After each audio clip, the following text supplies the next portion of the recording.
कहते हैं जब से मानव प्रजाति पृथ्वी पर आई है तो हर एक मनुष्य का किसी न किसी मनुष्य से कोई ना कोई रिश्ता ज़रूर होता है और ऐसा कोई रिश्ता ना हो जिसको मनुष्य ने तार तार ना किया हो, उस रिश्ते को कलंकित ना किया हो। चाहे वो रिश्ता माँ बेटे का हो या फिर चाचा और भतीजी का हो या फिर चाची या भतीजे का हो या मामा भांजे का हो, कोई सा भी रिश्ता हो, मनुष्य ने हर एक रिश्ते को कलंकित और हर रिश्ते को दूषित कर दिया है, जो कहीं ना कहीं हर रिश्ते की एक धज्जियाँ उड़ा दी हैं मानव सभ्यता ने। जो मानव एक ऐसा प्राणी है जो आज के समय में किसी रिश्ते को नहीं मानता है और एक रिश्ते को तार तार करने में कोई कसर नहीं छोड़ता है।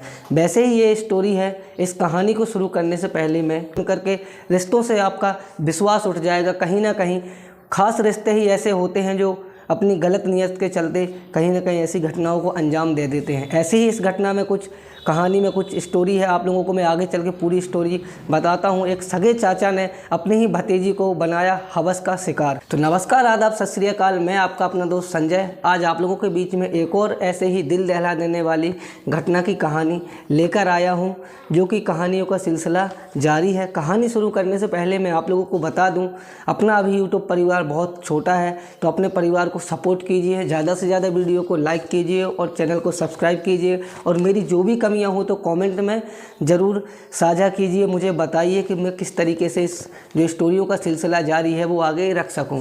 तो चलते हैं स्टोरी की ओर, कहानी की ओर बढ़ते हैं आगे। यह कहानी धौलपुर शहर की है, जो कि एक 17 वर्षीय नाबालिग लड़की अपने माँ बाप के साथ अपने घर पर रहती है। तभी उसका एक मुँह बोला चाचा होता है जो उसके घर आता है और उसके घर पर 2-3 दिन के लिए ठहर जाता है। और माँ बाप भी, मतलब उसका चाचा है तो स्वाभाविक सी बात है, घर परिवार वाले सब कुछ उसको अच्छे से मानते होंगे। और घर पे जब वो आता है तो उसका काफ़ी अच्छे तरीके से स्वागत किया जाता है, क्योंकि वो उसका मुँह बोला सारा है, दूर का मतलब उसका चाचा है, तो उसके मान पान जो इज्जत वगैरह होती है उससे काफ़ी अच्छे तरीके से मेहमान नवाजी होती है। और वो घर पर रहता है और वो घर पर 2-3 दिन के लिए ठहर जाता है। तो घर पर ठहरने के बाद फिर वो अब उसकी मम्मी से कहता है, जो वो 17 वर्ष की लड़की होती है उसकी मम्मी से कहता है कि हमारे घर पर थोड़ा काम है, तो हमें इस मतलब जो 17 वर्षीय लड़की है, मैं उसका नाम नहीं लूँगा, जो वो लड़की है इसको हमारे साथ भेज दीजिए, हमें घर पर कुछ काम है। और जो उसका चाचा था उसकी भी हाल ही में मतलब जो पत्नी थी उसकी डिलीवरी हुई थी, उसका लड़का हुआ था, तो कह रहा था उसको खाना पीना बनाने में दिक्कत जाती है, तो भतीजी को मेरे साथ भेज दीजिए। तो उसके मम्मी पापा ने भी बड़े आराम से कह दिया कि हाँ चलो कोई बात नहीं, ले जाओ, अभी तो यहाँ कुछ काम भी नहीं है वैसे, और स्कूल वगैरह भी अभी बंद है, तो अभी स्कूल भी नहीं जा रही है। तो ये गर्मियों की ही एक कहानी है जो अभी फ़िलहाल निकल चुके हैं। 2023 की घटना है, जो कि अप्रैल महीने की ये घटना है, 3 अप्रैल 2023 की घटना है। तो पहुंचा देती है वो उसको, मतलब कि ले जाओ इसको। जैसे ही वो घर जाता है लेकर के, जो करौली करके कुछ यूपी में शहर पड़ता है, वहाँ पर लेके जाता है। तो 2-4 दिन तो सही चलता है सब कुछ, तो खाना पीना बनाती है, वो सबको खाना पीना खिलाती है। लेकिन कुछ समय के बाद उसका जो चाचा होता है उसकी नीयत बिगड़ने लगती है और वो अपनी भतीजी के ऊपर ही गलत निगाहों से, हैवानियत भरी निगाहों से देखने लगता है। कुछ दिन तो वो उसकी भतीजी जो है वो इग्नोर मारती है, सोचती है चाचा है कोई बात नहीं, ऐसा होता रहता है थोड़ा बहुत। तो जो उसका चाचा है उसे गलत टच करने की भी कोशिश करता है, लेकिन कहीं ना कहीं भतीजी भी 17 वर्ष की होती है, तो वो भी इतनी समझदार तो हो चुकी थी क्या गलत टच होता है क्या सही टच होता है। तो 1-2 बार वो चाचा को बताती है कि मैं घर चली जाऊँगी, मुझे नहीं रहना यहाँ पर। तो चाचा उसको कहता है कि बेटी मेरे से गलती हो गई, ऐसा अगली बार नहीं होगा। तो वो अपने चाची को कुछ नहीं बताती है। ऐसा ही चलता रहता है। तो उसके चाचा को थोड़ा हिम्मत मिल जाती है और एक दिन उसका चाचा शराब के नशे में आता है और शराब के नशे में इतना मदहोश होता है कि उसे कुछ याद नहीं रहता है कि मैं क्या कर रहा हूँ क्या नहीं कर रहा हूँ।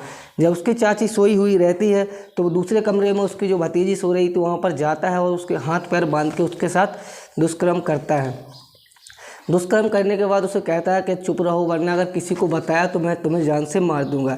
जब ये बात उसके सामने आती है तो कहीं ना कहीं भतीजी वहाँ पर तो चुप रहती है और वहाँ से जैसे ही सुबह होती है तो घर पर फ़ोन लगा के कहती है मम्मी मुझे यहाँ नहीं रहना है, मैं आ रही हूँ। तो मम्मी अपने जो उसका पापा होता है उसे भेजते हैं और कहता है जाओ बेटी को लेके आओ। जब बेटी घर पर आ जाती है तो बेटी ना तो अच्छे से खाना पीना खा रही थी, ना अच्छे से बातचीत कर रही थी, ना घर वालों से अच्छे से मिलजुल के रह रही थी। तो कहीं ना कहीं एक माँ होती है जो माँ हर हर एक बात को समझ लेती है कि कुछ ना कुछ प्रॉब्लम तो है बेटी के साथ, वरना ना तो अच्छे से खा पी रही है ना बोल रही है।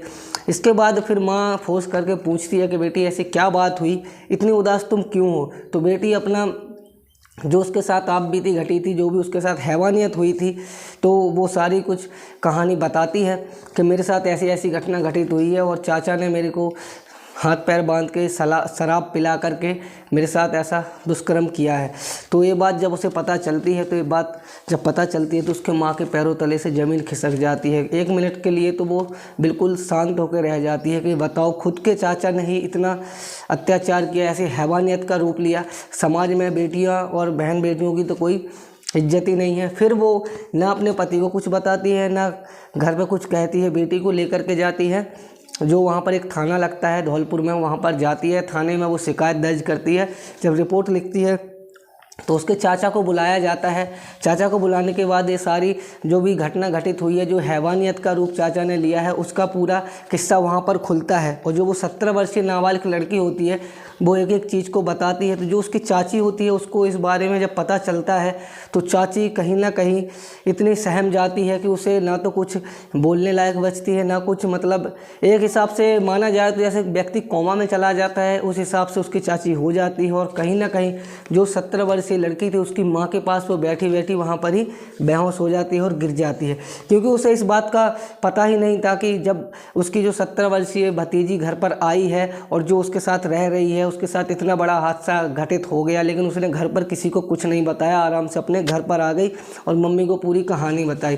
तो जो थाने में उसका शिकायत दर्ज हुई, रिपोर्ट वगैरह दर्ज हुई, तो रिपोर्ट में पॉस्को एक्ट वगैरह लगाया गया और जो बलात्कार जैसी धाराएं, उस केस को पंजीबद्ध किया गया और उसके चाचा को जेल भेज दिया गया, क्योंकि एक नाबालिग लड़की से उसने बलात्कार किया था। तो पॉस्को एक्ट वगैरह लगता है उसमें।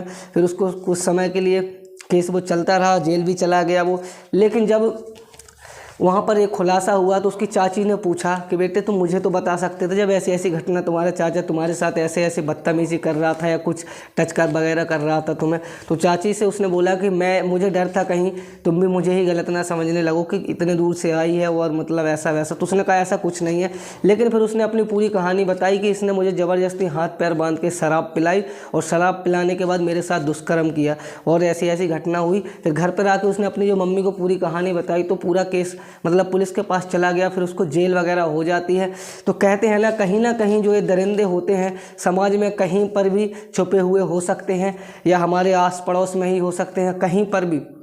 ये जो दरिंदे हैवान होते हैं, ये अपने शिकार की तलाश में घूमते रहते हैं और अब कब इनका शिकार इन्हें के हाथ लग जाए पता नहीं, कब कौन इनका शिकार बन जाए। तो अपने आप को संभाल के रखें और अपने आप को सतर्क रहें और ध्यान रखें, अपने परिवार का ध्यान रखें, अपना ध्यान रखें। मिलते हैं अगले एपिसोड में, तब तक के लिए जय हिंद, जय भारत, वंदे मातरम। क्या मिनट